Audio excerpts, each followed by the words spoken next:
labor de moderación Alfredo Valenzuela, un lector gustoso, María Elvira Roca, que ha revolucionado con Imperofobia o Leyenda Negra toda la mirada hacia España, y tener a Antonio Escotado hoy pues es un grandísimo honor, erudito a contracorriente y siempre interesante lo que dice. Gracias por venir y Alfredo, cuando quieras.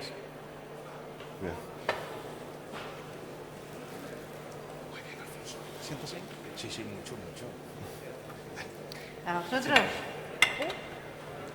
Bueno. Muy buenas tardes. Muchas gracias por venir. Me dice Jesús que me salte el capítulo de los agradecimientos. En absoluto, pero ustedes tienen que comprender que en el hijo de un maestro escuela eso es una cosa muy grave y ya no daría yo pie con bolas, y por lo menos no le agradezco a ustedes que hayan venido, además en tan elevado número, como decía Arturo, y además a Antonio Escotado y a María Elvira Roca que estén con nosotros, porque son gente atareadísima. Antonio Escotado está muy solicitado por los 4 puntos cardinales, y María Elvira Roca esta misma tarde presenta a García Cortázar en Madrid, y mañana su último libro de nombre taurino y cervantino, 6 relatos ejemplares, 6, que, si me permiten ustedes, es una continuación de su éxito Imperiofobia y Leyenda Negra, bien que en otro registro literario.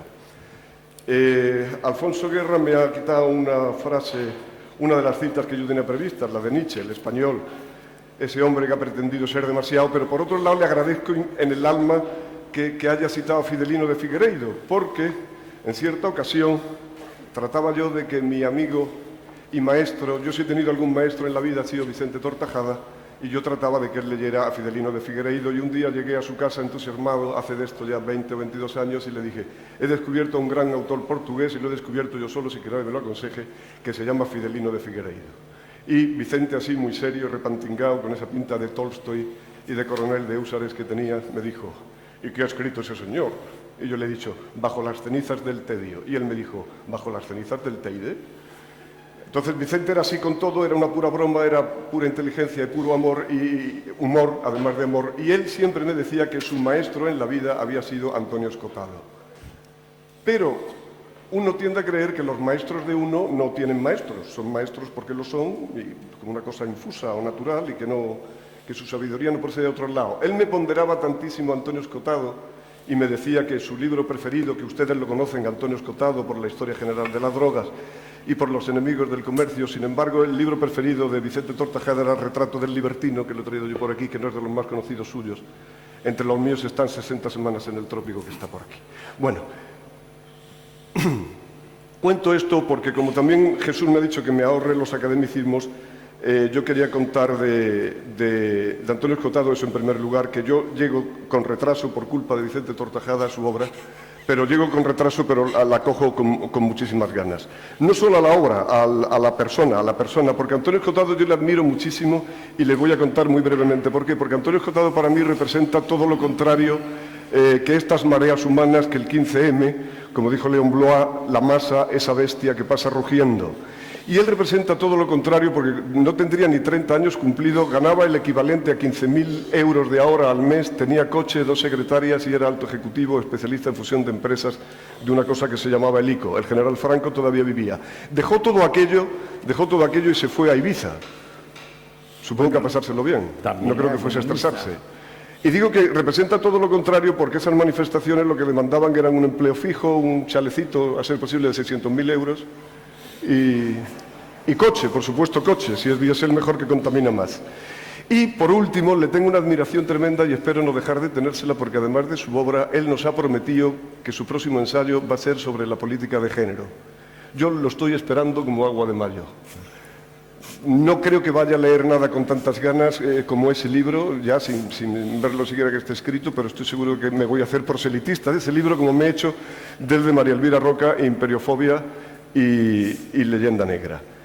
A mí el libro de María Elvira, diré solo una cosa que creo que es de lo que vamos a hablar aquí. Además, entre sus virtudes, no la menor, es que, lo voy a decir otra vez, tiene la virtud de enlazar aquella sarta pintoresca de mentiras que se dijo desde hace más de 5 siglos contra España, las consecuencias que eso tiene en la vida actual, en la España diaria y en el devenir y desenvolvernos de todos los españoles, sobre todo en tiempos de crisis.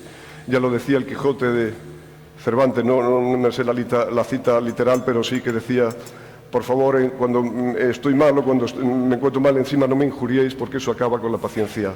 Eso acaba con la paciencia de cualquiera. María Elvira se ha atrevido a desmontar el montaje de la leyenda negra, pero no ha parado mientes con cosas que para bachiller mediano como yo eran intocables, porque se ha atrevido con el humanismo, se ha atrevido con la ilustración, se ha atrevido con los enciclopedistas, se ha atrevido con la generación del 98, se ha atrevido hasta con Mario Vargas Llosa, que yo no me hubiera atrevido nunca, realmente. Entonces, esa conexión de toda aquella patraña, ¿cómo estamos pagando todavía los intereses de aquello? Yo quiero que de eso nos hablen ahora los dos. Y por terminar ya, yo en vida mía no recuerdo un ensayo histórico de casi 500 páginas que haya tenido 21 ediciones en poco más de un año, en decenas de miles de ejemplares, no sé cómo se cuentan, ni si eso ni siquiera es delicado y elegante contarlo. Pero no recuerdo que un libro que ella misma no quería escribir, Ignacio Gómez de Liaño le impele a ello, dice: ya lo tienes en la cabeza, te tienes que parar un momento y escribirlo. Es una lástima que esto... Porque ella creía que el libro, permítame el lenguaje coloquial, iba a ser un coñazo, y sin embargo el libro es una absoluta delicia. Y es lo que nuestro amigo el editor David González llama un libro feliz porque no tiene ninguna campaña publicitaria ni de promoción detrás y se vende él solo, en el mejor sentido del término venderse. Pero yo creo que ella, la persona de ella, antes iba a la obra y a la persona de Escotado. Yo voy a decir también algo de la persona de María Elvira. Tengo que decir aquí lo primero que mi actuación aquí es como periodista. Un periodista, saben ustedes, la definición clásica es el individuo que es capaz de escribir de todo sin saber de nada. Esa definición se ha devaluado muchísimo en el día de hoy, porque el periodista sirve sin saber de nada, pero encima no escribe de nada, sino que cliquea y se hace máster web o influencer. A mí lo del influencer ya me mata, porque es una palabra latina tomada por los anglosajones, pero nosotros tenemos que pronunciarla como ellos. En fin, bueno, es algo extraordinario. Yo creo que ella debe buena parte de su éxito a su misma persona, a ella misma. Yo di con ella como periodista porque leí una entrevista de Emilia Landaluce en El Mundo, cuyo titular era: analfabetos ha habido siempre, pero nunca habían salido de la universidad. A mí ese titular me hace leer su libro, pero no solo ese titular, es que admiré mucho a Emilia Landaluce cuando seleccioné ese titular, porque cuando leí la entrevista entera, en cada pregunta, mejor dicho, en cada respuesta a su pregunta, había dos titulares por lo menos del mismo calado. No sé si es que hizo bingo con ellos o los echó un poco a la lotería el que salía. Para mi sorpresa, y ya termino, no me alargo ni un minuto más, yo llamo un día por teléfono a María Elvira. Los periodistas somos esa gente que somos capaces de presentar a gente que no conocemos de nada, como era mi caso con Antonio Escotado, que nos hemos saludado en la puerta. Con María Elvira, sin embargo, mantenemos una relación telefónica desde hace un año, desde aquella entrevista. Yo la llamo por teléfono y cuando le digo, me identifico como periodista de una agencia que quiere hacerle una entrevista por su libro Imperiofobia, ella primero me interrumpe y me dice: quiero hacerle una petición. Y yo le dije, pues como diría nuestro común admirado Albert Boadella, a disponer. Y ella me dijo: por favor, no pontoque tanto, que era una palabra que utilizaba mi madre. Yo solo se la había oído hablar a mi madre, entonces solo se había escuchado a mi madre y eso me gustó de María Elvira. No pontoque tanto en que yo he estado 4 años en Harvard y haga el favor de decir en su entrevista que voy todos los días a un instituto a dar clases sin perder el sentido común ni la cordura. Tardé un rato en retomar la entrevista se hizo, se publicó con otro titular extraordinario que decía: para que te den el carnet de intelectual tienes que denigrar a España. Ese es el titular que me dio. Y la parrafada aquella que me pidió que dijera por favor era muy larga para un título, la dejé en el segundo párrafo, pero ella no me dejará mentir y es testigo de que soy un hombre de palabra y que la puse. Entonces, no sé si les parece a ustedes que empecemos con una anécdota, ya que los periodistas somos tan amigos de anécdotas. Hay una frase de Bismarck que dice, parece que apócrifa, porque por lo menos María Elvira me dijo que no había encontrado la fuente, que España es el país más fuerte del mundo, porque los españoles llevamos 500 años tratando de cargárnoslo. 2 siglos. Perdón, 2 siglos. Tratándolo de cargárnoslo y no lo hemos logrado. 2 siglos es la historia que tiene Estados Unidos, por ejemplo. Tampoco es un periodo breve. No sé qué opinan ustedes de este excerto. No, comienza don Antonio Escotado. ¿Esto se oye? ¿Ustedes oyen bien? Comienza don Antonio Escotado por muchas razones.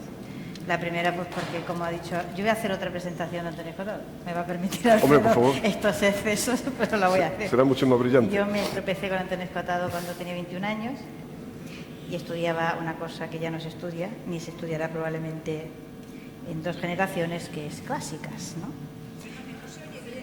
No, se oye muy mal. No se me entiende. ¿Y ahora qué Yo hago yo? tampoco. Acércatele un poquito, Yo tampoco acércatele un oigo. poquito esto. ¿Ahora? Ahora sí. Horror. ¿Lentejas Perfectamente, sordos? perfectamente. No, perdón. Y le contaba yo que tenía 21 años y estudiaba griego, y entonces tropecé con un libro que me llamó la atención por el título, no por el autor, al que no conocía en absoluto, que se llama De Physis Apolis. Sí, sigue siendo, después he leído creo que todo lo que él ha escrito, pero sigue siendo mi libro favorito. Quiero decir que ese curso sobre el pensamiento de los presocráticos era lo más iluminador que yo había leído hasta ese momento. Qué amable. Así que, pues para mí este es un momento muy especial por muchas razones. Y la primera es que vengo de tomarme una... Esto es la civilización, ¿eh? Quede claro que esto es la civilización, este sitio tan bonito. Un bar enfrente donde te ponen unas tapas escandalosamente buenas y encima tienen una puerta para el servicio donde dice tirad, con el imperativo usado correctamente. Bueno, esto ha sido que he entrado yo por la puerta como los toreros, ¿no? Triunfante. En fin, empiece usted con lo de Bismarck y yo le contesto.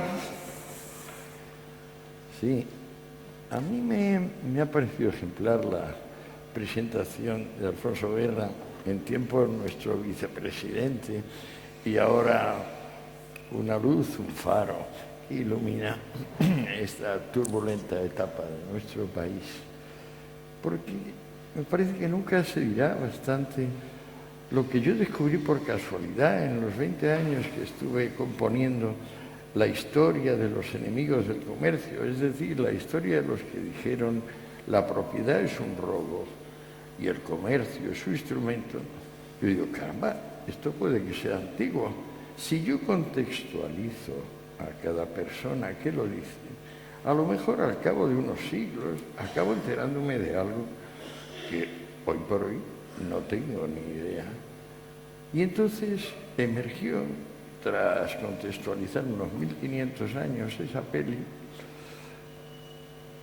con los sucesivos sujetos, emergió una cosa que no sabía para nada, que ahora sé y que realmente rompe cualquier principio de estos que se pueden decir izquierda unida, unidad de la izquierda.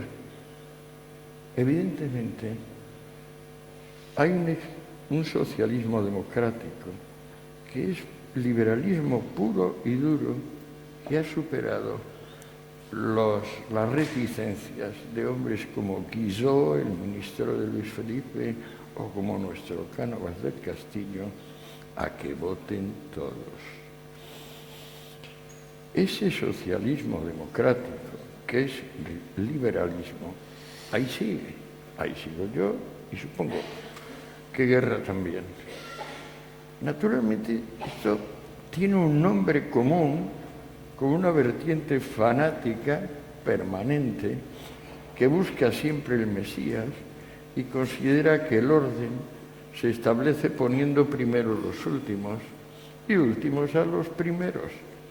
Estos odian las urnas, nunca han tenido más de un 10% del voto, incluso en las condiciones más atroces de desigualdad social. Eso lo aprendí sin darme cuenta. Ahora que estamos aquí, en esta mesa, a hablar de la leyenda negra, el libro de Elvira me ayudó barbaridad, porque reúne muchos datos que yo los tenía completamente dispersos y me hizo comprender hasta qué punto había sido injusto con la escuela de Salamanca, porque yo me sé muy bien a mi Hayek, me sé muy bien a Schumpeter, me sé bien a Weber, pero no me daba cuenta de que la primera versión del mundo tal cual es, del mundo próspero, del mundo donde la usura no es un delito, un crimen o una razón para irse al infierno, fue descrito originalmente por la gente de Salamanca que Molina fue el primer hombre en darse cuenta del espíritu objetivo, es decir, de que no hace falta que vaya con nombres y apellidos, que el espíritu está ahí hasta cuando nos dormimos y que el mundo que tenemos no nos lo merecemos tanto como en realidad nos merecemos al espíritu en sí, a lo impersonal, a lo anónimo de la conducta y a cómo vamos ganando, porque la inteligencia le va quitando partes a la burda voluntad que solamente desea, sin darse cuenta de que hay un mundo exterior real con cuyas exigencias hay que cumplir. Entonces, volvamos a lo primero. No se puede unificar al socialismo democrático con el socialismo mesiánico, en vano. Es como intentar conciliar al salvaje homicida con el hombre que quiere entenderse con los demás. Segundo, vaya país absurdo, que teniendo a Rodrigo Díaz de Vivar, que teniendo a Hernán Cortés,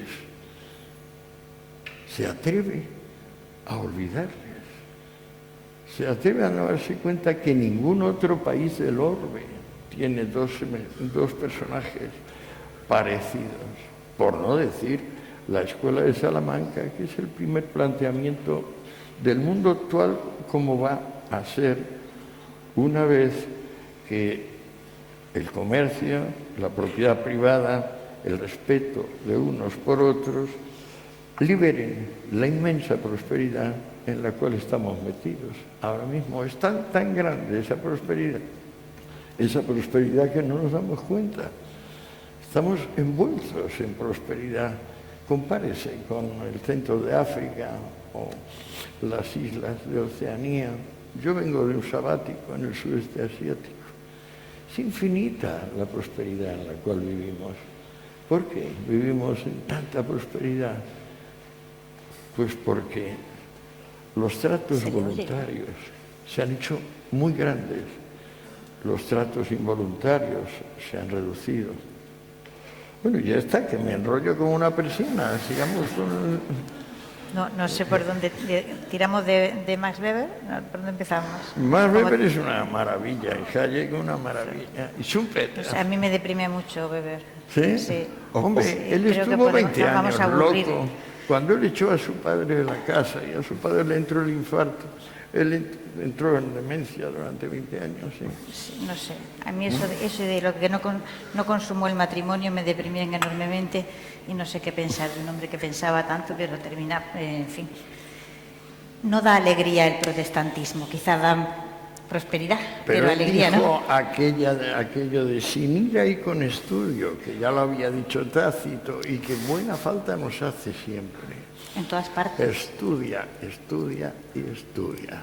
Eso no es una mala política, pero usted y yo tendremos que hablar de algo coherente, aunque solamente sea una referencia con estos señores que están aquí delante. No sé, la situación por la que atraviesa el país desde luego es difícil y si nos metemos en lo inmediato todos conocemos las causas, si nos metemos en las razones profundas ya no son tan evidentes, ¿no? Tal y como yo lo veo, los imperios, digamos que son unidades macropolíticas de una enorme trayectoria, muy mal estudiados en general y peor comprendidos. Un día usted y yo nos tomamos un café y yo le cuento mi teoría del caos aplicada a los imperios, pero ahora no. Sí.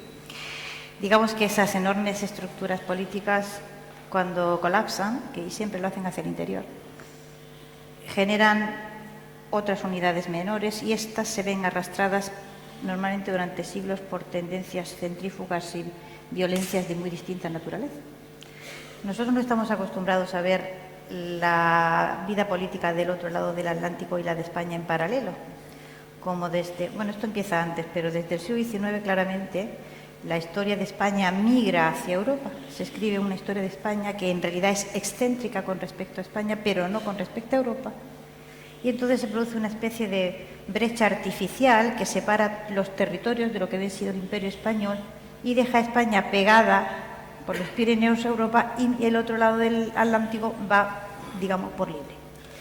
Pero si hacemos un esfuerzo de recolocación, digamos, de esas corrientes históricas, a lo mejor vemos la situación de una forma distinta.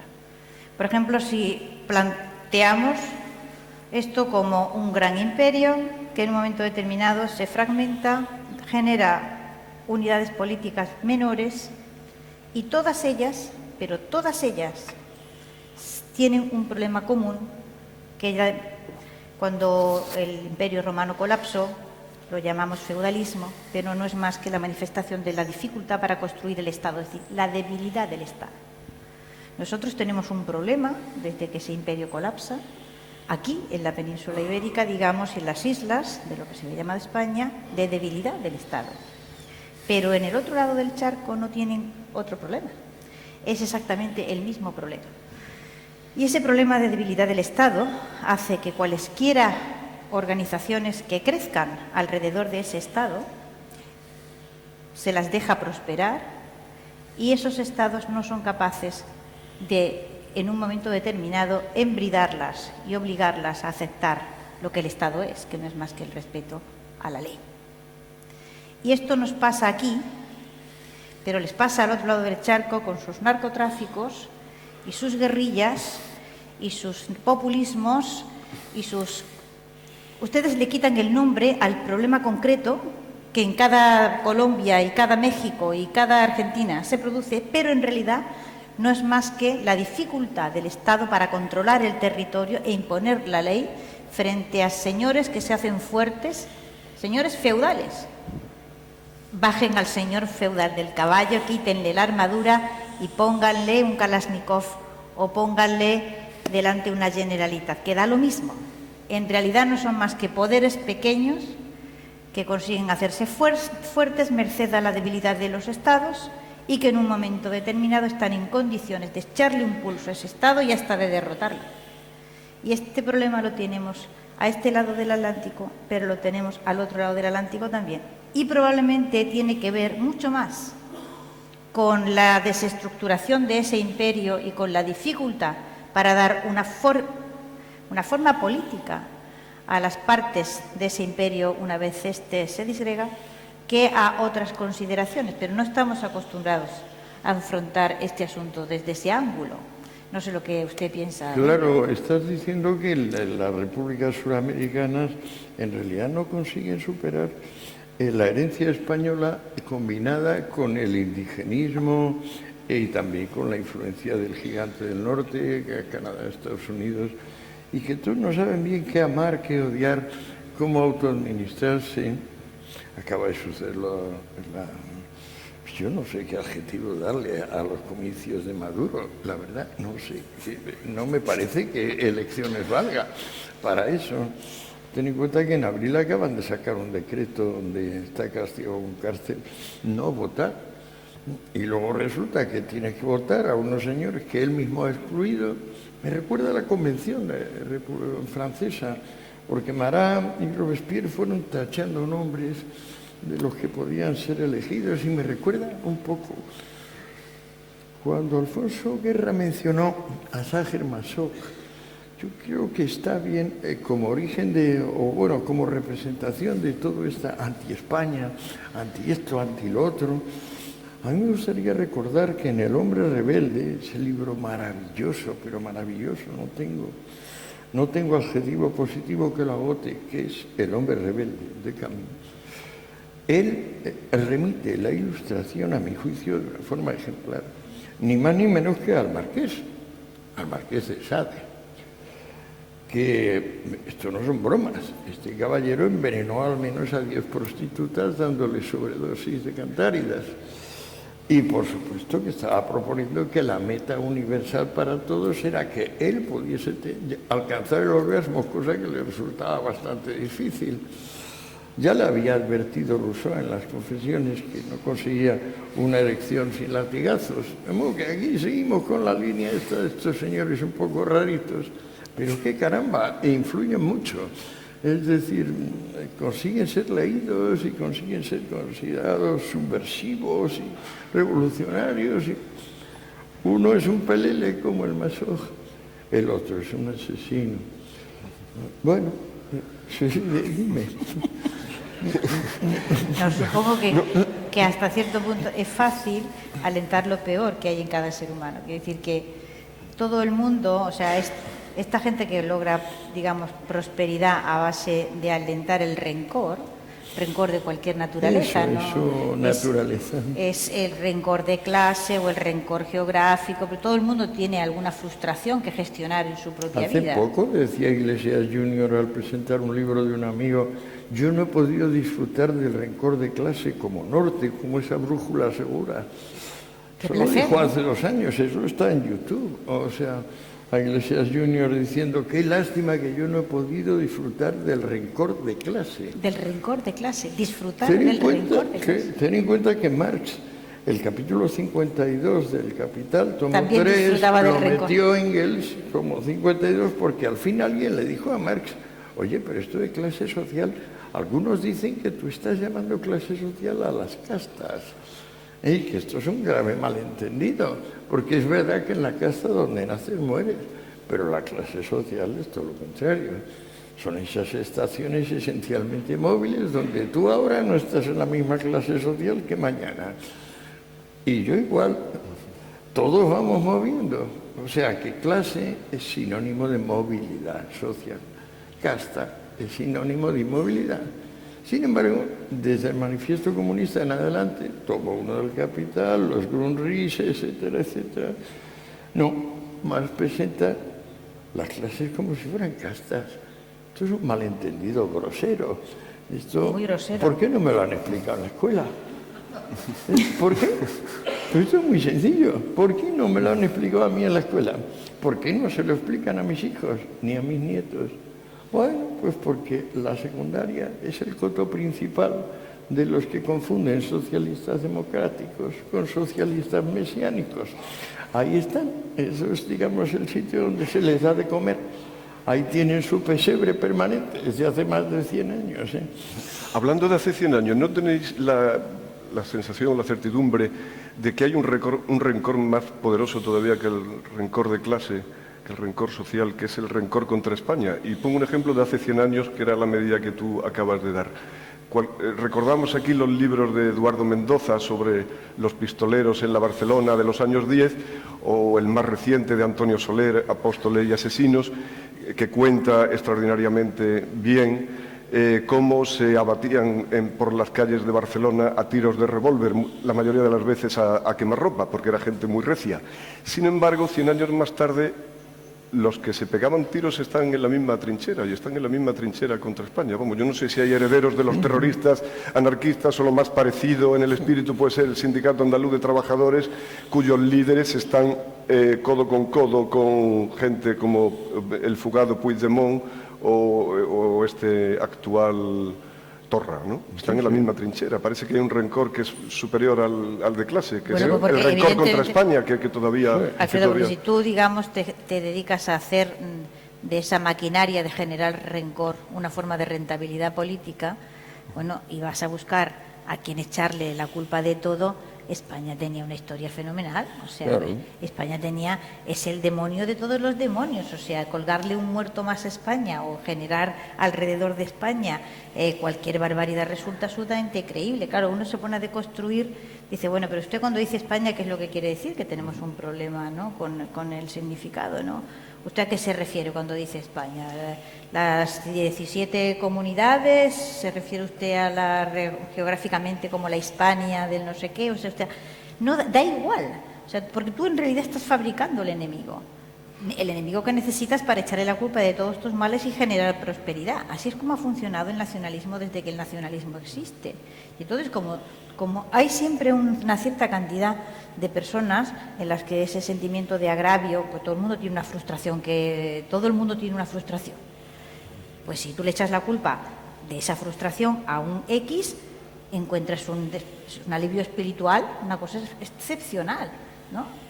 Pero es siempre lo mismo. Es decir, el problema del nacionalismo, yo creo, uno de los problemas del nacionalismo es que digo, primero es el problema del lenguaje. O sea, primero cogen el nombre de un territorio y se adueñan de él. Y entonces decimos, no, es que los catalanes, ha llegado un momento en que realmente ya vas haciéndose un poco más de profilaxis y la gente distingue entre los nacionalistas y los catalanes porque nos vamos aclarando en la niebla, pero no con mucha facilidad, ¿no? Yo no los llamo para nada, siempre evito decir el nacionalismo catalán, yo creo que no son catalanes, son nacionalistas.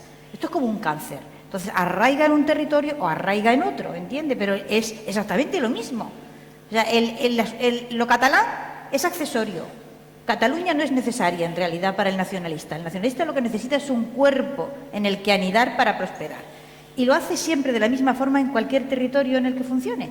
Tú los coges y los comparas y ves que aquí es exactamente el mismo mecanismo de funcionamiento. Luego, en realidad, lo que sucede ahora mismo en el país no es en absoluto un problema catalán, es un problema español y muy grave, en el que determinados, digamos, señores feudales han arraigado y sus ideas, que son perversas, porque las ideas son como los seres vivos.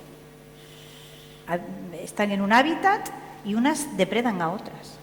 Y las ideas del nacionalismo prosperan con una enorme facilidad, primero porque no requieren ninguna inteligencia, no requieren ningún esfuerzo, no requieren ninguna bondad, ni requieren para nada espíritu de cooperación. En fin, lo peor que cada uno de nosotros tiene se deposita ahí y prospera. Por lo tanto, en fin, no hace falta que ser muy pesimista con respecto a lo humano para saber que el ser humano tiene un lado malo, pero que es muy malo, que si lo cultivamos prosperará con una alegría increíble. Todo lo bueno que somos es a base de esfuerzo y de, en fin, enorme capacidad para trabajar y luchar contra las tendencias terribles que dentro de nosotros anidan. Entonces tú las alientas y encima eres hasta liberador, ¿no?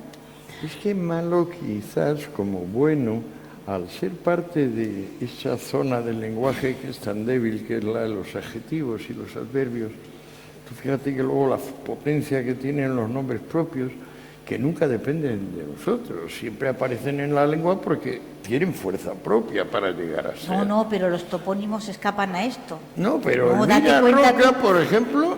Pero date cuenta tú, por ejemplo, el empeño nacionalista es que las palabras las carga el diablo, don Antonio. Eso es así. O sea, el empeño nacionalista en que Lérida deje de ser Lérida para pasar a ser Lleida... Ah, sí, eso sí. Bueno, claro. No, pero gratuito no es y esto. Y teléfono aquí, banco aquí, todo tipo de No, pero bobadas. el café instantanacoa no ha colonizado, es café instantáneo en vasco, no ha colonizado el castellano, pero Lleida y Girona sí han colonizado el castellano. ¿Y por qué lo han colonizado? Porque significa que usted, cuando dice Lleida y dice Girona, elimina el nombre en español de esas provincias, claro, lo cual significa que ese nombre en español era espurio, era algo como sobrevenido y ajeno y que estaba impuesto encima. Luego yo lo elimino y constantemente cada vez que alguien dice Lleida y cada vez que alguien dice Girona y nos provoca un chirrido enorme en los oídos porque realmente el nombre en nuestra lengua es Lérida y Gerona, como si alguien hablando dijera voy a Londón mañana por la mañana, más o menos así, es el mismo choque que nos provoca, están haciéndose presentes y adueñándose de la geografía y del lenguaje. Y eso es un juego extraordinariamente inteligente.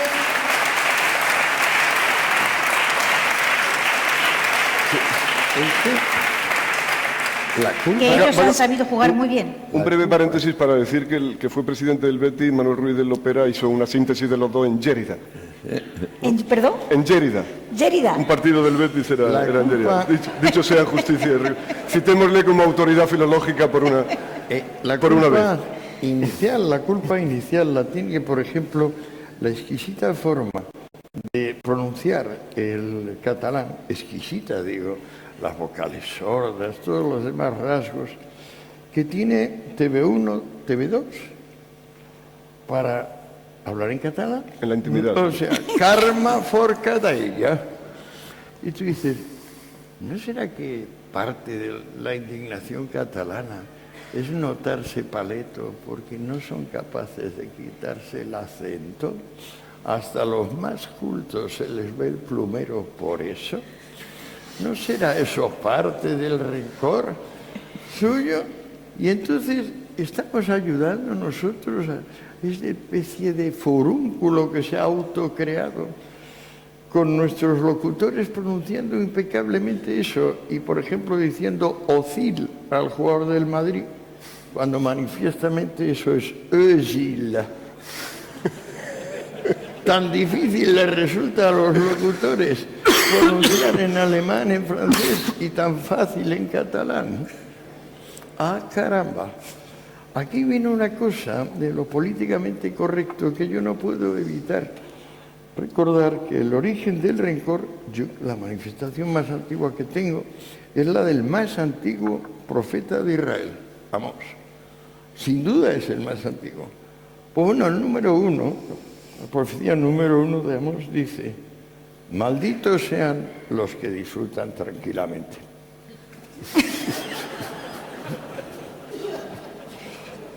Israel divide su corpus teórico en una parte que se llama sabiduría, que más o menos presida por Salomón, y otra parte que se llama profecía. Todo lo que hay de profecía, salvo un profeta medio prudente llamado Jeremías, aparte de ser un grosero, escribirse 5 siglos después para profetizar lo que aconteció 4 siglos antes, eso se llama pseudonomía y caracteriza al profeta Daniel, Deutero, Isaías, los más esenciales. Te van a echar de la sinagoga, ¿eh? ¿Eh? Te van a echar de la sinagoga. Sí. Bueno, yo soy Espinosa, yo soy más Espinosa que Escotado y muchas veces me pongo la quepa en casa para que esté más tranquila mi mujer. No es broma. No es Y tú sabes ninguna que habla broma. español, ¿no? Yo la llevo puesta, sí. Habla español. Sí. Mi mujer es muy judía, Salama, caramba. No digo nada. Es un ya. apellido nobilísimo, sefardita, sí. ¿Te sabes la historia de la cama de Espinosa? ¿Sí? ¿La contamos? Perdón, ¿qué me La ha dicho? historia de la cama de Espinosa. La historia de la cama. De la cama de Espinosa. La historia de la cama de Espinosa. ¿La cama donde dormía? La cama donde dormía, sí. Hay una historia estupenda. Cuéntamela. ¿Te la cuento? Se lo leí a Isaac Bashevis. Parece ser que cuando Espinosa, digamos, bueno, el expulsado de la sinagoga, pierde el derecho a la herencia paterna. ¿Ah? Y entonces lo de ser expulsado de la sinagoga, aunque él se defendió, y sabemos que habla español por esa defensa, lo de ser despojado de la herencia paterna no lo toleró. Y pleiteó por el derecho a la herencia de su padre, a pesar de que había sido expulsado de la sinagoga y por lo tanto no tenía derecho. Tenía un par de hermanas, ¿no? Sí, voy a las hermanas. No tenía derecho a heredar según la ley judía. Y él pleitea por esa herencia y gana. Y entonces, bueno, el ataque de pánico de las dos hermanas que se habían quedado con toda la herencia del padre. Bueno, Espinosa se trabaja en su taller de vídeos y él no ha recibido nada de su padre, ¿no? Y entonces, cuando ha ganado, digamos, ante el notario correspondiente de la comunidad judía, reúne a su familia y allí es genial. Hay que querer a Espinosa solo por ese gesto. Hay gestos que valen una vida. Renuncia a todos los bienes de su padre y se queda con su cama. Y hace traer por la calle con un carro y el delante la cama que había sido suya de niño hasta su casa y vuelve a dormir en ella y en ella duerme toda la vida hasta el final. A mí esta anécdota es que me encantó. ¿Qué quieren ustedes que le diga? O sea, pasarse varios años pleiteando por el derecho a la herencia de tu padre y conseguir ganar para reunir a tus hermanas y devolverles el dinero que te han robado y quedarte con tu cama. ¿Qué quieren que le diga? Hegel decía, el que no conozca a Espinosa no sabe filosofía. Seguramente. Oye, entre las cosas que he mencionado antes Elvira, la enumeración que ha hecho de las cosas que no necesita el nacionalismo para prosperar, hay una que no ha mencionado ella, que yo creo que tampoco la necesita, que es la verdad. Vengo a decir con esto que si ese nuevo término de la posverdad es una cosa muy antigua, o sea que está inventada desde tiempos de hace 5 o 6 siglos, con el caso de la leyenda negra. No es de antes, porque ya Daniel, ¿no? Daniel y Amós, ¿no? Era el de los 5 siglos falsificados, ¿quién era? ¿Ezequiel? El de Deutero, Isaías y Daniel sobre todo. Está inventado de que el mundo es mundo. Mentir se llama. ¿no? Me atrevo todavía a dar una vuelta de tuerca. Porque Daniel profetiza la caída de Jerusalén y la caída de Babilonia, cuando se han producido 5 siglos antes. ¿Sí? No hay problema. Así tiene más autoridad, ¿no? Bueno, tenemos 131 presidentes de la Generalitat. Así también tiene más autoridad, El Instituto evidentemente. Nueva Historia, esto es una operación de tipo pavloviano, o sea, creación de reflejo condicionado. Lo que pasa es que la tragedia del reflejo es que hay que producir refuerzo. O sea, en el momento en que se cortase TV3, se producía un corte del refuerzo. O sea, se puede crear un reflejo condicionado muy, muy fuerte. Sí, la única necesidad que tiene el reflejo, donde se le ve el plumero, donde se le ve el defecto, su ruptura para con lo real y por tanto su ruptura para con lo orgánico, es que necesita reforzarlos. Por ejemplo, antes se trataba a los homosexuales pasándoles pelis pornos, donde el momento culminante de excitación se acompañaba por una descarga en los testículos. Eso pues se puede mantener, y cada vez que el homosexual cometía la mala conducta de ir en algún sitio inadecuado, donde encontraba a alguien parecido y se miraban y tal, ¡paf!, en la descargaza. Pero claro, había que producir el refuerzo, si no, todo reflejo condicionado se borra solo. Ahí está, yo conozco bastante a Albert Rivera, y él insiste, Inés también con toda razón, en que lo que hay que hacer es cortar la línea de refuerzo de los reflejos implantados. Pero esto es una cosa práctica, o sea, esto es una cosa que hay que hacer día por día. Para empezar hay que quitarle el sueldo que están cobrando. O sea, ¿qué es esto? ¿Cómo va a seguir cobrando sueldo el señor este que está en Alemania? ¿Pero qué es esto? ¿Cómo va a seguir cobrando los presupuestos nacionales? Aquí, no, mire usted, lo siento. Si ya tienen bastante apoyo, estos de Òmnium Cultural, por ejemplo, y tal, yo creo que eso es apoyo privado, pues muy bien está, yo no tengo que decir nada. Pero que cobren de los presupuestos, aquí ya es otra cosa. Es lo que decíamos de la debilidad del Estado.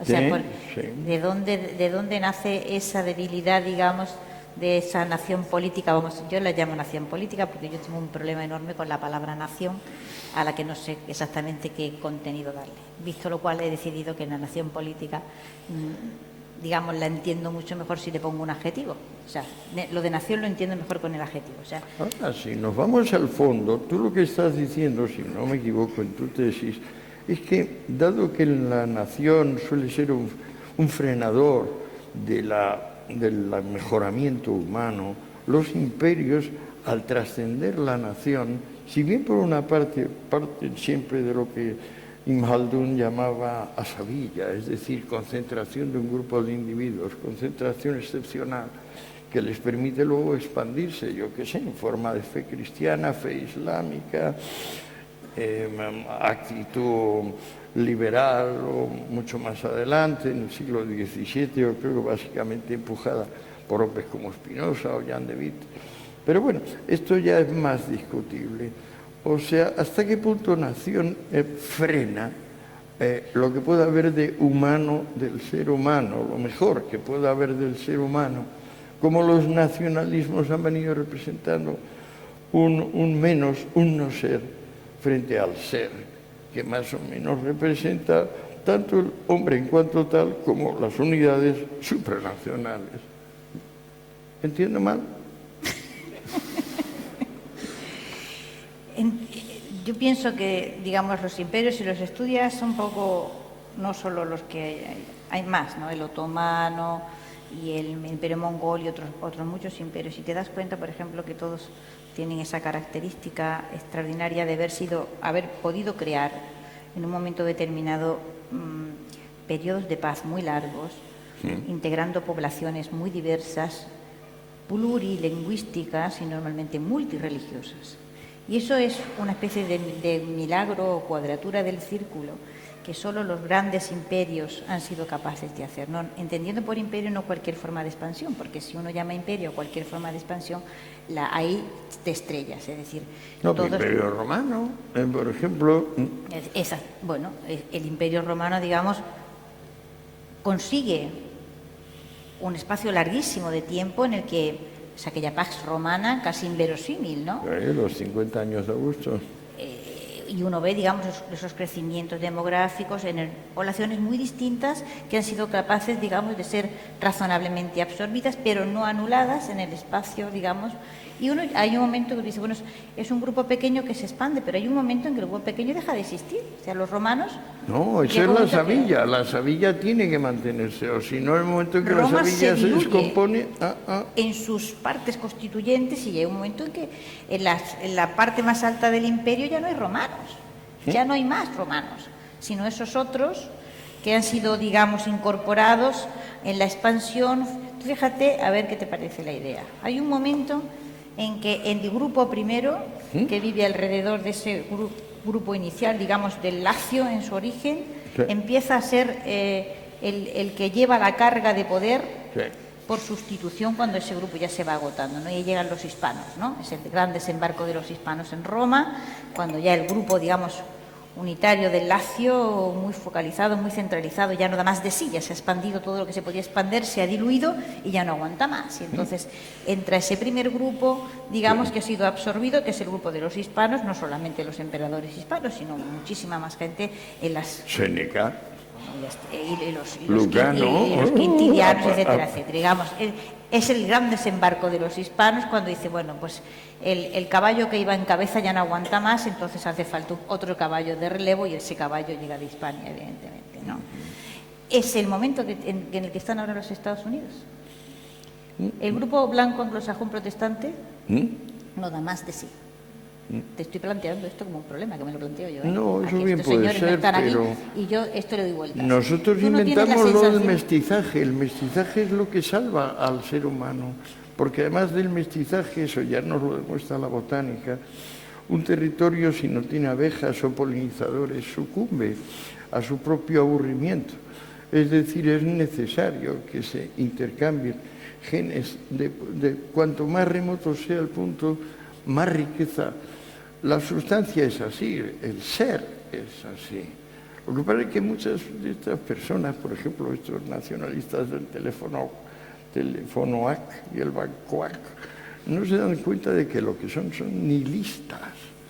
Es decir, que piensan que el ser no es. O sea, que en realidad todo es mentira. Por ejemplo, que hay Dios, pero que es un Dios malísimo. O sea, que lo que más se parece es a Moby Dick, porque está queriendo fastidiarnos a todos. Por eso les vendría bien leer libro 1 de la ética de Spinoza, o por ejemplo el libro Lambda de la metafísica de Aristóteles, porque ahí claro se dice siempre aquello de ser es, no ser no es. Y en la lógica de todas las lenguas está escrito eso de que de una proposición afirmativa puedes deducir ilimitadas proposiciones, pero de una particular negativa no puedes deducir ninguna, solamente la particular negativa de la que partes. Pero claro, esta gente no estudia filosofía y queda al abrigo de su propia incoherencia. Pues aunque te gusta criticarlos, todavía se estudiaba lógica aristotélica en tercero de BUP, 3 meses, un trimestre tremendo estudiando lógica. Desde que Aristóteles descubrió eso, que lo descubrió como aquella vez que le pegaron un martillazo a Zeus, que le dolía mucho la cabeza y emergió Atenea con su escudo dando un alarido que pasmó a los dioses y a los hombres. Así nació la lógica de Aristóteles, el aparato más complejo, más puro, más sutil, es como porcelana de Sèvres. No ha sido superado. Con cristal no ha sido superado para nada. Va a poner tontería esta teoría de conjuntos y lógica formal. Dame más. Absolutamente. Nosotros tenemos un problema aristotélico, ¿eh? Tenemos un problema aristotélico, ¿eh? Figúrate, pero si lo han sacado de bachillerato. No te digo más, o sea, la última movida es que han metido a Deleuze y han sacado a Aristóteles, son muy inteligentes. No, es que últimamente, sabes que la asignatura de filosofía ha quedado de puro dolor y anda diluida en unas cuantas... ya lo ves, son circunstancias aristotélicas. Sí. Bueno, sí, yo creo que vamos a coger esa idea última de Antonio Escotado, de que el mestizaje ha salvado al ser humano, porque si eso es cierto, no hay que explicar lo que ha hecho España por la humanidad a lo largo de su historia. Y Jesús, querías... Sí, ¿Me permites que antes de... Es que esto empezó antes, porque acá hace relativamente poco tiempo salió el estudio genético de la Costa del Sol y tenemos entre 2 y un 3% de genes neandertales. Hola. O sea que date tú cuenta que el neandertal que llevo dentro ya pues empezó perfecto, a mestizarse en el 40.000 antes de Cristo. Por eso- Había tradición. Por eso aprecias tanto las tapas de enfrente. Eso va a ser. Vamos es hábito y costumbre, y además lo fomentamos, las preguntas. Así Claro. es que vamos a poner desde allí a ver una levantada, mucha gente con la pregunta, aquel joven, barbado. Si decís el nombre, pues así mucho mejor. Preguntas lo que queráis, pero pregunta concisa, que para opinar ya tenemos aquí a... Sí, me llamo Andrés y hace 4 días me sacaron las amígdalas, así que no puedo hablar muy alto. No me entiendo. Mi pregunta iba dirigida a los dos. Bueno, primero una observación. Girona y Lleida. También se ha cambiado el INI por el SEPI, se ha cambiado el Instituto Nacional de Meteorología por la EMET. Es decir, todos los institutos nacionales se han convertido en servicios o agencias estatales. Eso se ha hecho desde Madrid, no se ha hecho desde Cataluña. Mi pregunta para los dos es, ¿qué ha hecho mal España para que, frente a Gran Bretaña, por eso aquí andando un poco en el tema de la leyenda negra, ¿qué ha hecho mal España frente a Gran Bretaña desde el siglo XIX para que Gran Bretaña haya engendrado a Canadá y España haya engendrado a Argentina? Hablo como Estado, no quiero hablar de las personas, hablo como Estado e instituciones. O haya engendrado a Australia, el Reino Unido, y España haya engendrado a México. Y también, desde el punto de vista de las ideas, que ha hecho mal España para que lo que haya prevalecido haya sido la Ilustración escocesa y no la Escuela de Salamanca, que la Escuela de Salamanca, sus pensamientos, sobre todo en economía, me parecen mucho más acertados que los de Adam Smith. Muchas gracias. ¿Pero qué pregunta? ¿Qué ha hecho mal España? ¿Qué ha hecho mal? No, pues, para eso sí que tengo una respuesta rápida.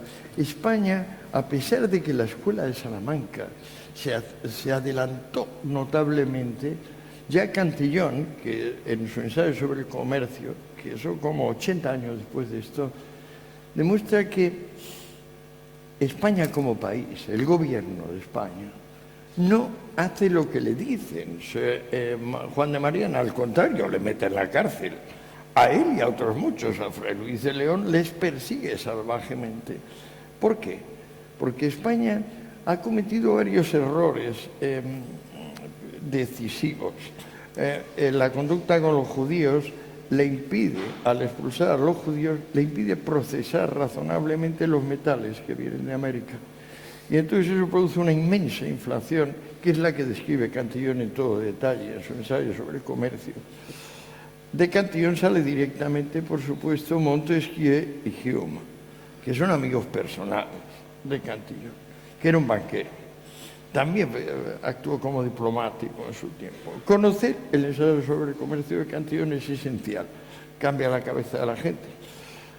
Pues bueno, ahí Cantillón dice que España ha cometido el error de no estar a la altura de sus pensadores. Eso es todo lo que yo puedo decir ahora que diga Elvira. Creo que la pregunta suya ha sido ¿qué ha hecho mal España para engendrar México y qué ha hecho bien? Bueno, también Gran Bretaña ha engendrado el Pakistán y también ha engendrado atrocidades africanas y antes engendró la guerra del opio. Quiero yo decir que si colocamos las cosas en fila, todas en fila. Y si no colocamos ninguna, pero si las colocamos todas, las colocamos todas. ¿Qué ha hecho mal España frente a Gran Bretaña? Triunfar, donde la Gran Bretaña fracasó. No fue capaz de crear un imperio en América, ni de estabilizar aquel territorio, ni de ocuparlo correctamente en el sentido de que no fue capaz de relacionar. Se atrapó en un problema demográfico que a mediados del siglo XVIII no tenía solución.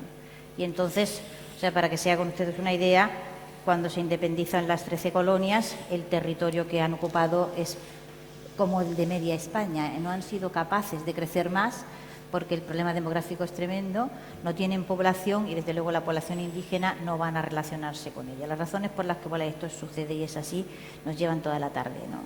Pero donde han engendrado, quiero decir que Estados Unidos se engendra a sí mismo y el Canadá también. No son causa de haber estado, digamos, colonizados, sino que se crean a sí mismos en la medida en que, si usted ahora mismo, por ejemplo, mira sus ciudades, mira sus infraestructuras, son el resultado de su propio trabajo. Si usted se va, por ejemplo, le voy a poner un ejemplo, ha dicho México, ¿no? Bueno, dele tiempo a México, ¿vale?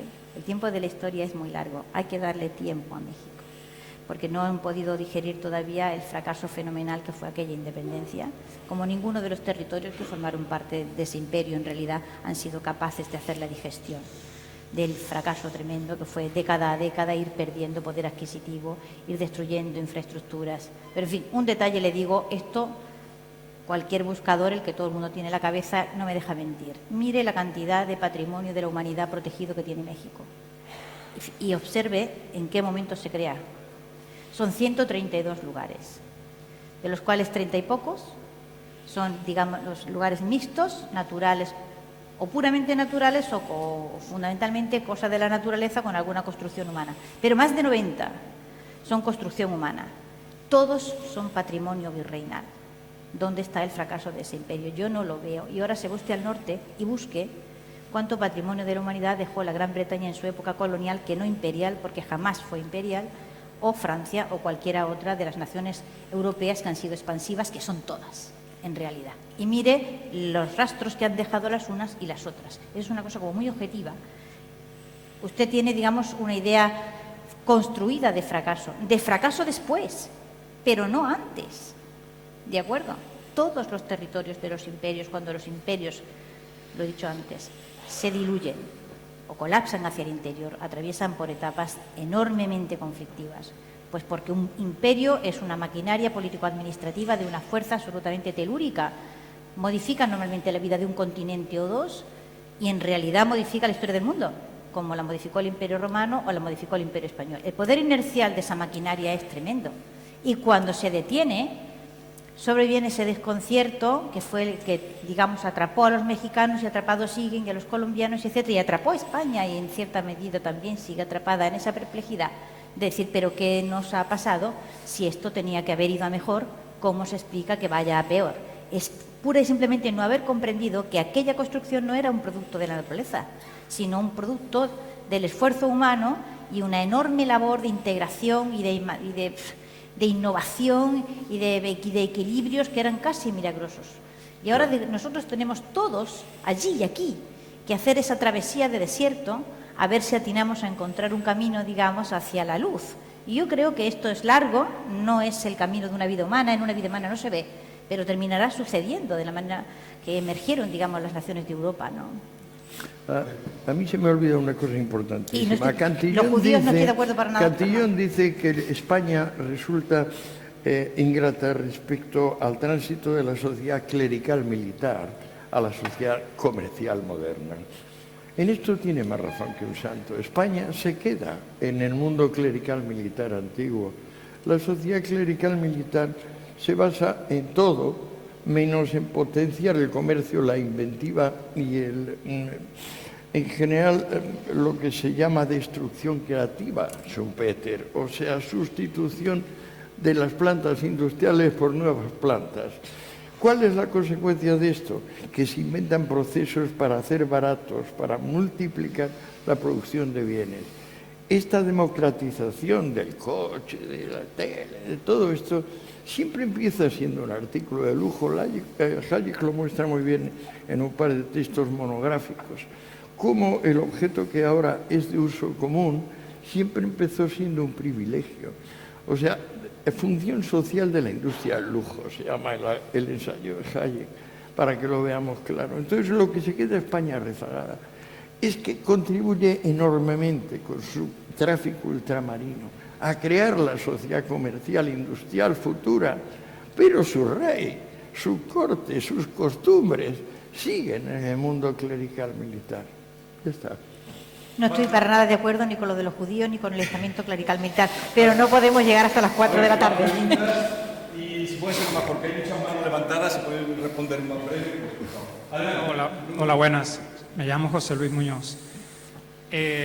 ¿Cómo se puede negociar en el monólogo catalán y metafóricamente Actualmente Alberto Rivera es el látigo del señor Rajoy. Es el Látigo del señor Rajoy. que si Alberto Rivera es el látigo del señor Rajoy. Difícil, ¿eh? Porque el otro es el superior administrativo.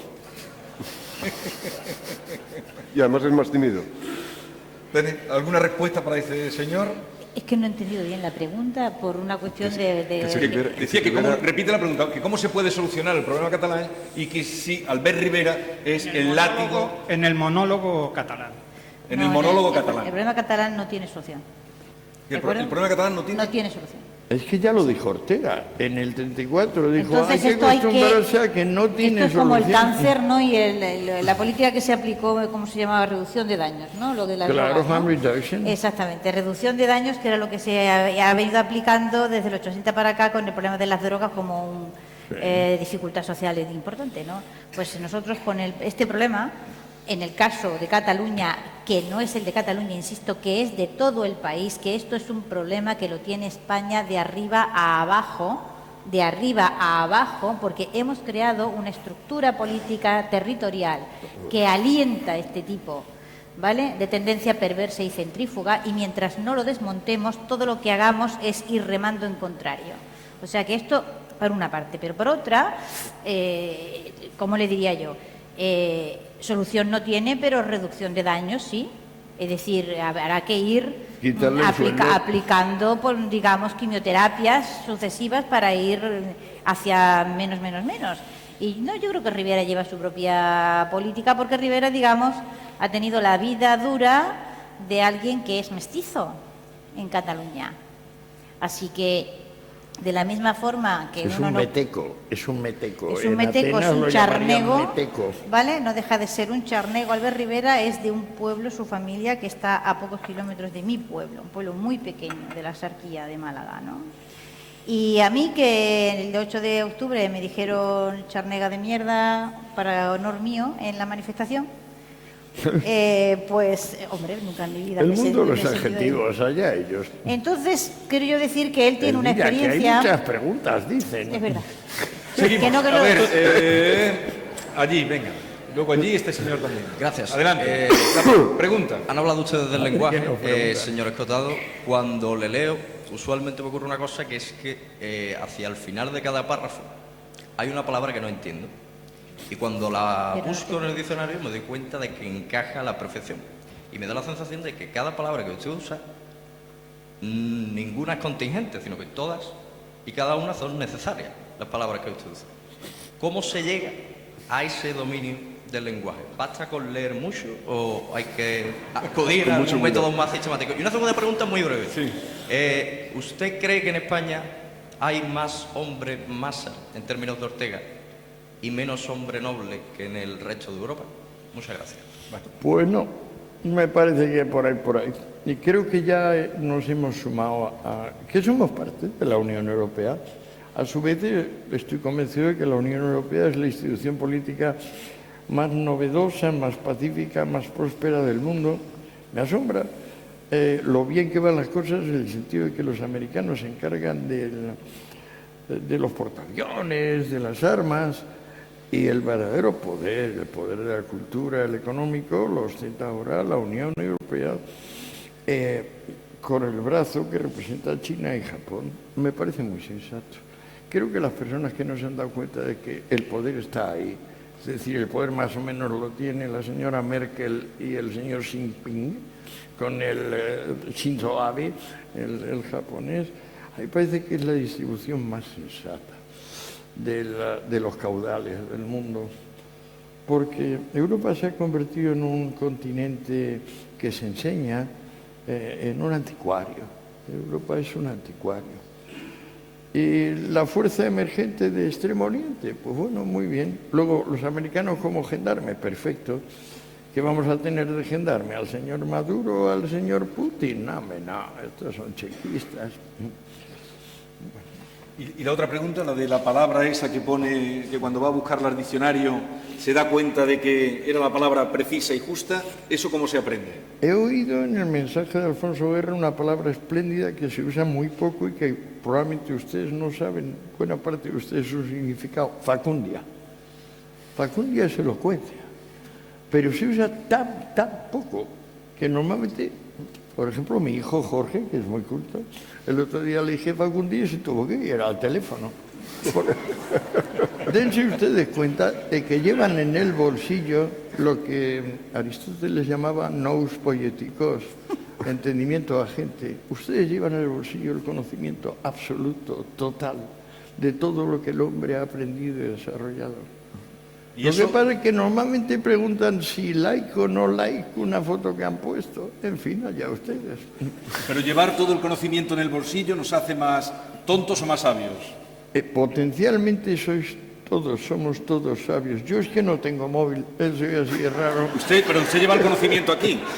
No, si quiere este señor que le conteste, es que yo soy repelente niño de Vicente desde los 12, y como me quisieron tanto mis padres, yo soy hijo único, nací muy tarde, a los 10 años, me dio un tal masa de cariño y ternura que yo no sabía devolvérselo más que en forma de estudio. Pensé que les impresionaría por ese lado.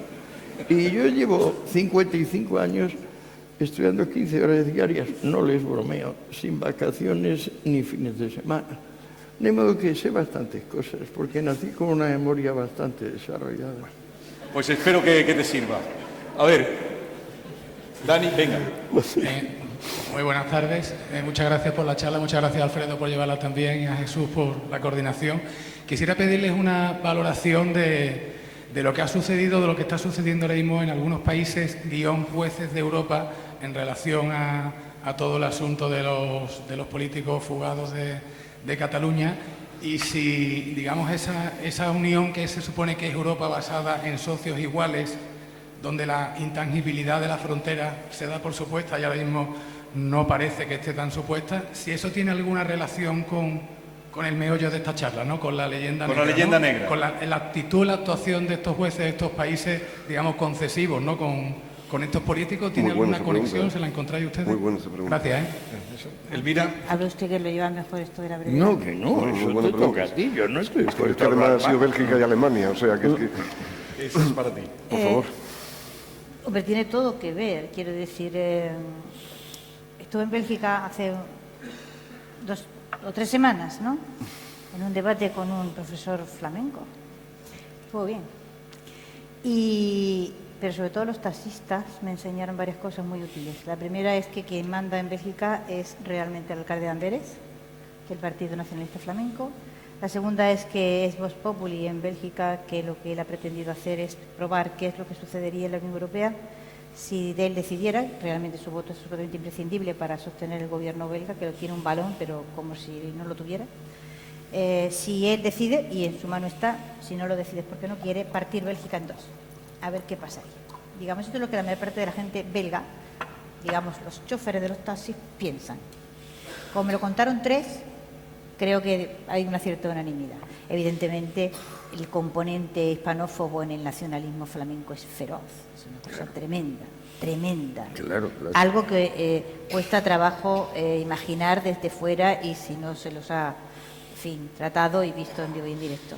Lo de Y en el caso de los jueces, digamos, bueno, para empezar es que no saben lo que son una euroorden. O sea, la primera en la frente son 3 jueces que no se han estudiado lo básico y entonces no se han enterado de lo que una euroorden es y cómo funciona. Y entonces están aplicando el principio de extradición, absolutamente disparatando por todas partes. Pero lo que los hace fuertes en realidad, la enorme cantidad, y lo he traducido una amiga mía, yo no sé bien alemán, pero una amiga mía lo ha traducido, un artículo espléndido de un profesor alemán diciendo, pero bueno, estamos haciendo barbaridades con las leyes de la Unión Europea, con el principio de solidaridad entre las naciones, y cómo resulta que la mayor parte de las tertulias, de los periódicos, apoyan a estos jueces que lo que están haciendo es un daño extraordinario a la construcción de Europa. ¿Ves cómo la pregunta era para ti?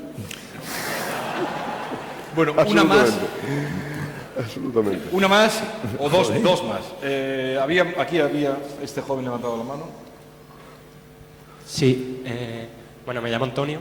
Mi pregunta era, ¿qué peligro ven ustedes en que ante el nacionalismo catalán y los nacionalismos periféricos que vivimos en España surja un nacionalismo irracional de corte español? Gracias. Ya lo llevamos teniendo hace tiempo. Es como la anti-España, que mencionaba Guerra y que tú desarrollas a fondo en Imperiofobia. Existe eso. Cuando Ortega, si no recuerdo mal, en el 34 hizo una intervención larguísima en el Parlamento aclarando que la cuestión catalana no tiene arreglo. Conllevar. Pues claro, ahí tenemos que ponernos en esa posición. ¿Qué diferencia el idealismo del realismo? Que el idealismo vive siempre en un mundo abstracto. A costa, digamos, a fuerza de decir que Él está en lo perfecto, que Él está en lo celestial, que Él está en lo justo, en lo bello, en lo puro, en lo verdadero, a fuerza de decir esto, olvida la independencia rotunda del mundo, que va continuamente construyendo cosas infinitas en todas direcciones. Este vaso, con una pequeña marca que tiene aquí de impresión digital, tiene una cantidad tan finita de detalles. Cualquier ideal, cualquier fantasía, cualquier sueño, cualquier parida, tiene una cantidad limitadísima de pormenores. El mundo real desafía a todos estos tontainas que hablan de lo abstracto como si tuviera contenido, simplemente porque no se agota nunca. Hasta las cosas más pequeñas de nuestro mundo, no le hablo ya de la galaxia, las cosas más pequeñas no tienen límite. Ya lo decía Anaxágoras, uno de los favoritos de Anaxágoras dice, lo pequeño tiene tantas partes como lo grande. Se le olvidó decir a Anaxágoras lo principal, lo pequeño real, no lo pequeño imaginado. Hay una inmensa diferencia entre tomar el mundo imaginado o aceptar el mundo real. El que acepta el mundo imaginado como real, por ejemplo, oye una voz interior y decide degollar a su hijo. Vaya por Dios. Si tuviera respeto por la realidad, se daría cuenta de que todo lo real es infinito y que ya por eso mismo se distingue de la chorrada idealista que es siempre abstracta. No tengo más que decir. Elvira, ¿algo? Bueno, pues gracias Alfredo, gracias Elvira, gracias Antonio. Reanudamos a las 7 de la tarde, Juan Carlos Monedero, que ya está aquí, a las 7, luego Juan Eslava Galán y Arturo Pérez Reverte. Gracias a todos, a las 7 nos vemos.